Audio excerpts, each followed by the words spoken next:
जय हिंद एवरीवन, कैसे हो? आई होप सिक्स भी बढ़िया हो गए। AWS कैटेगरी एफआई का और चेन्नई पिन का फिजिकल प्लांट किया गया इंडियन कोस्ट गार्ड के द्वारा। पहला नंबर तो जिन कैंडिडेट के मार्क्स नहीं दिखाई दे रहे हैं उनको मैं बता दूं, आप सभी के मार्क्स अभी नहीं दिखाई देंगे। अब आप सभी के मार्क्स दिखाई देंगे जब आपका फाइनल मेरिट लिस्ट आएगा। मीन्स आपका स्टेज 2 होगा। स्टेज 2 पे आप जैसा भी करते हो, ठीक है, उसके बेसिस पे। और स्टेज 2 पे खैर कोई इसका प्रायोरिटी नहीं होता, केवल क्वालिफाइंग है। आपका पेपर बन गया, आपका कट ऑफ आ गया, तो सारी की सारी चीज़ें इसी से की जाएंगी। लेकिन जो मेन चीज़ है ना, वो आपका फिजिकल क्लियर करना और एक टेस्ट और होगा, असेसमेंट टेस्ट। उसके बारे पे भी हम अभी बात कर लेंगे थोड़ा सा। तो डॉक्यूमेंट से रिलेटेड वीडियो बता देता हूँ कि आपको क्या डॉक्यूमेंट्स अपलोड करके एडमिट कार्ड को डाउनलोड करना है। ओके, तो चलो यहाँ पे हम बता देते हैं। जैसे इनको रिपोर्ट करने की बात कर लेता है तो 11 जनवरी को इनका फिजिकल होगा। मैंने टेलीग्राम चैनल ऑनलाइन एजुकेशन पर ऑलरेडी चीज़ें अपडेट कर रखी हैं। जो भी कैंडिडेट नहीं जुड़ जाना ऑनलाइन एजुकेशन के नाम से। और जो कैंडिडेट कोस्ट गार्ड का फिजिकल पेपर देने की तैयारी कर रहे हैं, उनको ये वीडियो पहुंचा सकते हो आप। चेन्नई पिन का फिजिकल है और उसके बाद यहाँ पे इनको मॉर्निंग में सुबह 8 बजे रिपोर्ट करना है। उसके बाद कुछ इंपॉर्टेंट इंस्ट्रक्शंस हैं वो यहाँ पे बता देते हैं। ये सब आप सभी को वहाँ पे ले जाना होगा। यहाँ पे आप सभी का लिखा जाएगा पास फेल क्या क्या रीज़न हुए। ठीक है, वो सारी की सारी चीज़ें यहाँ पे। असेसमेंट टेस्ट इस बार ये आपका होगा, असेसमेंट टेस्ट। इसका भी मैं थोड़ा सा अब चेक करता हूँ, फिर इसके बारे में थोड़ा सा बताता हूँ कि असेसमेंट टेस्ट थोड़ा सा इस बार। तो सबसे पहले पीएफटी होगा, पीएफटी के बाद आपका असेसमेंट टेस्ट होगा। नेम ऑफ टेस्ट यहाँ पे लिखा जाएगा, पास फेल लिखा जाएगा और आपके सिग्नेचर कराए जाएंगे। फिजिकल फिटनेस टेस्ट अगर बात कर लेते हैं, यहाँ पे पास फेल होगा, रीजन बताया जाएगा, सिग्नेचर ऑफ कैंडिडेट होंगे। उसके बाद डॉक्यूमेंट वेरिफिकेशन के लिए सेम टू सेम पूरा डॉक्यूमेंट्स वेरिफिकेशन होगा। इनिशियल मेडिकल एग्जामिनेशन भी यहाँ पे होगा। तो सारी के सारा प्रोसेस होने वाला है जो काफ़ी टाइम तक चलने वाला है। हो सकता है आपको पूरा का पूरा दिन आराम से लग जाएगा, मतलब फुल डे यहाँ पे आप बिजी रहने वाले हो। बाकी कुछ बेसिक से इंस्ट्रक्शन है, मैं पढ़ के बता देता हूँ फटाक से। ठीक है, सारे का सारा आपका बायोमेट्रिक वगैरह होगा, फोटोग्राफ सिग्नेचर वगैरह सारे के सारे अच्छे से चेक किए जाएंगे। Candidate have to comply with the appendix. ये एडमिट कार्ड वगैरह आपको लेके जाना होगा जो वहाँ पे रिक्वायर्ड है। स्टेज सेकंड एग्जामिनेशन पे स्टेज फर्स्ट का भी एडमिट कार्ड आप सभी को लेके जाना होगा। और उसका डॉक्यूमेंट वेरिफिकेशन होगा, तो सारे के सारे जो आपके जेन्युइन डॉक्यूमेंट होते हैं वो सारे के सारे वहाँ पे लेके जाने होंगे। ठीक है, कोई वैसा नहीं होगा कि फ़ोटो कॉपी लिए पहुँच जा रहे हो तो फिर वो सारी की सारी चीज़ें रिजेक्ट कर दी जाएंगी अगर ऐसा कुछ भी होता है तो। ठीक है, और उसके बाद यहाँ पे नो रिस्क सर्टिफिकेट है, कोई इतना ज़्यादा इंपॉर्टेंट नहीं है, यहाँ पे आप सभी को फिल करना होगा। बस यही है। प्रॉपर फुल चीज़ें क्या क्या लेके जानी है वो मैं आपको बता दूंगा, आप परेशान मत होना कि भैया इसमें इतना ही बता रखा है, तो परेशान मत हो, मैं आपको पूरा बता दूंगा कि क्या क्या लेके जाना होता है, कैसे क्या वहाँ पे चीज़ें होती हैं। अब हम आगे आपको कुछ बताते हैं। तो फाइनली अभी क्या है, फिलहाल के बेसिस पे हम बात करें तो सिलेक्शन प्रोसेस पे हम आते हैं। तो सिलेक्शन प्रोसेस आपका first second third and fourth step, 4 step में लगभग होता है। तो यहाँ पे फर्स्ट स्टेज आप सभी का क्लियर हो चुका है।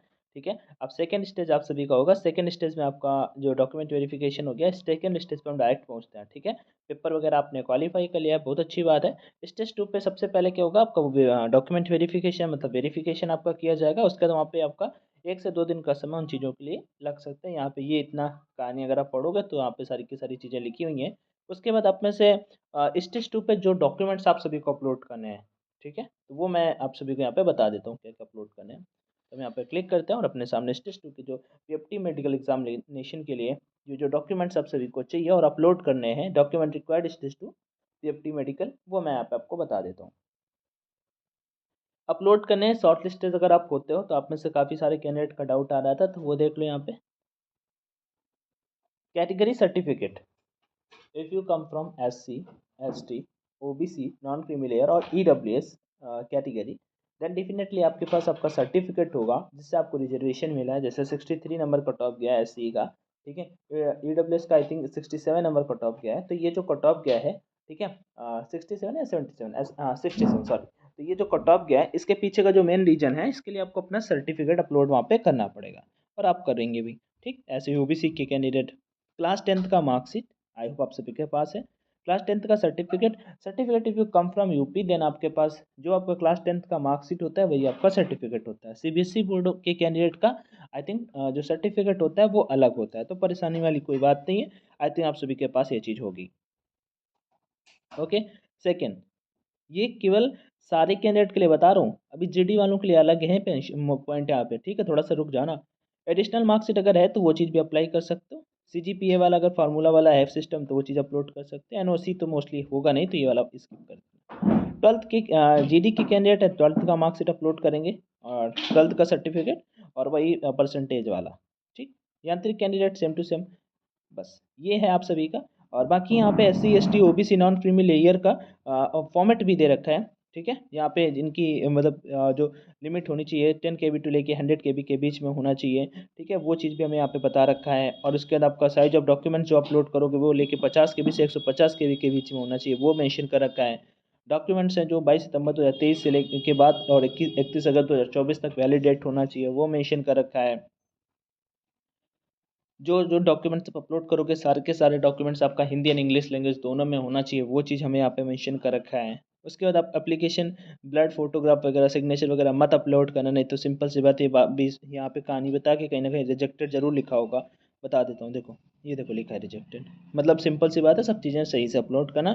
कोस्ट गार्ड है, बड़ी अच्छे से चेक करता है। All documents to be uploaded while filling the online application has to be in JPEG JPG format only. ठीक है, तो अब जो जो डॉक्यूमेंट्स अपलोड करोगे, जो जो मैंने अभी ऊपर आपको बताया, जेपीजी और जेपीईजी फॉर्मेट में ही होने चाहिए। ठीक है, अगर इसमें होंगे तो आपको कोई भी दिक्कत नहीं होने वाली। आई थिंक आपको ये चीज़ें समझ में आ गई होंगी। आगे बढ़ते हैं।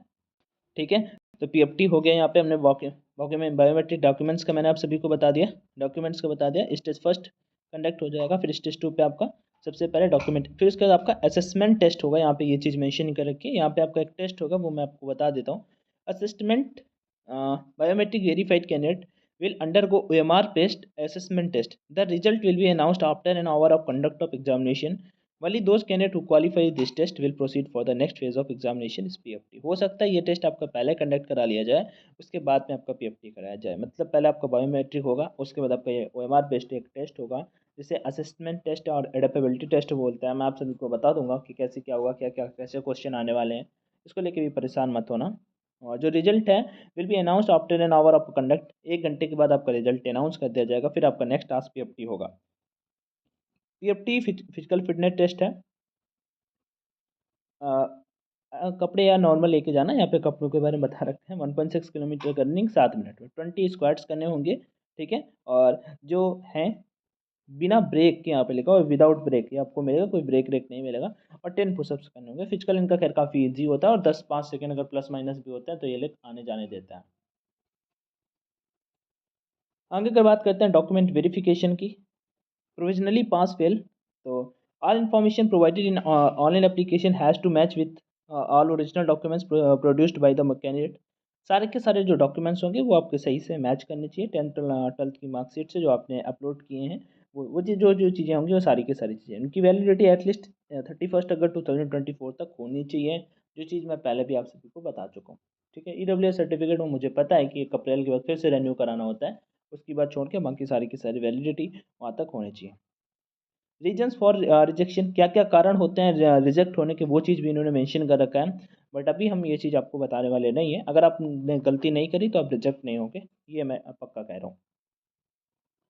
मेडिकल एग्जामिनेशन जैसे नॉर्मल होता है वैसे ही होगा। 21 दिन का री मेडिकल का समय मिलेगा।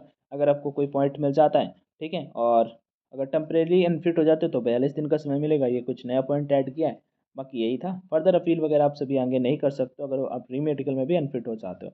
स्टेज थर्ड की बात अभी करने वाली नहीं है। तो आई होप आप सभी के सारे डाउट्स क्लियर हो गए होंगे कि असेसमेंट टेस्ट होगा, फिजिकल कितना टाइम मिलेगा, मेडिकल एग्जाम उसी दिन होगा। यही सारी की सारी चीज़ें जो आपके बेसिक से कॉमन कॉमन से डाउट होते हैं वो आप सभी के क्लियर हो गए होंगे। बाकी कोई क्वेरी वगैरह आ रही हो तो आप डेफिनेटली कमेंट सेक्शन में आज कर लीजिएगा। अपने दोस्तों तक भी वीडियो पहुंचा सकते हो, उनके भी विचारों के डाउट क्लियर हो जाएंगे। आप इतनी मदद तो कर सकते हो, बेसिकली साथ में मेरी भी हो जाएगी, क्योंकि अभी मेरे -6 सब्सक्राइबर चल रहे हैं। ठीक है, तो एटलीस्ट 5 6 लोग चैनल को सब्सक्राइब करेंगे तो प्लस में आ जाएंगे। तब तक के लिए अपना स्वस्थ स्वस्थ रहिए, मस्त रहिए, ध्यान रखिए खुद का। Bye bye.